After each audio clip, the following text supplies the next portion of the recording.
飲中八仙歌，杜甫。知將騎馬似乘船，眼花落井水底眠。與羊三斗似朝天，道逢谷車口流言。恨不移風向酒泉，左上日興廢萬錢。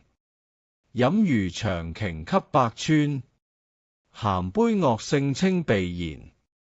終知瀟灑未少年，舉雙白眼望青天。皎如玉樹臨風前，蘇晉祥齋壽佛前。醉中往往愛徒禪，李白斗酒詩百篇。長安市上酒家眠，天子呼來不上船。自稱臣是酒中仙，將郁三杯草盛傳。脫帽怒頂皇宮前，揮毫落紙如雲煙。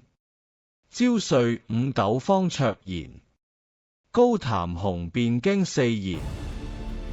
杜甫嘅《飲中八仙歌》係一首別具一格嘅肖像詩，以速寫筆法為百位善飲嘅文人名士集體寫照。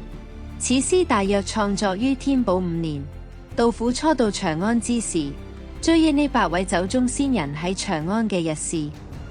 詩中人物按出場順序係：賀知章、汝陽王李浚、左相李適之、崔宗之、蘇晉、李白、張旭、焦瑞。佢哋身份各異，從王公貴族到布衣平民，卻都因嗜酒、豪放、豁達而並稱。此詩寫法尤為奇特，8人自成一章，句數從2句到4句不等，唯李白佔4句，篇幅最長，凸顯其核心地位。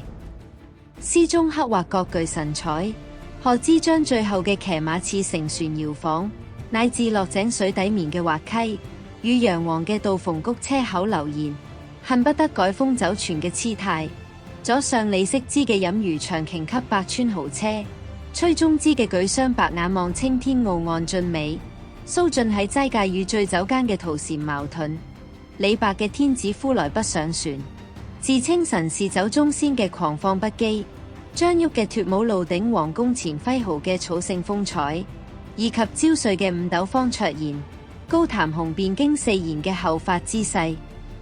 全詩一韻到底，一氣呵成，人物主次分明，彼此映襯，被譽為創格之作，喺古典詩歌中別開生面。飲中八仙歌，杜甫。知將騎馬似乘船，眼花落井水底眠。與羊三斗似朝天，道逢谷車口流言。恨不移風向酒泉，左相日興廢萬錢。飲餘長頃給百川，鹹杯惡性稱鼻言。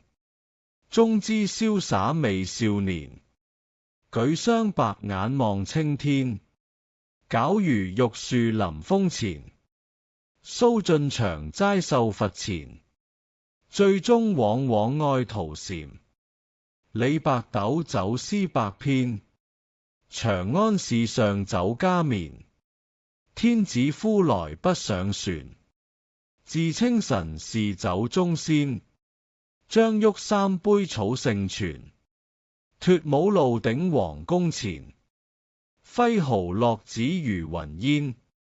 朝睡五斗方卓然，高談雄辯經四言。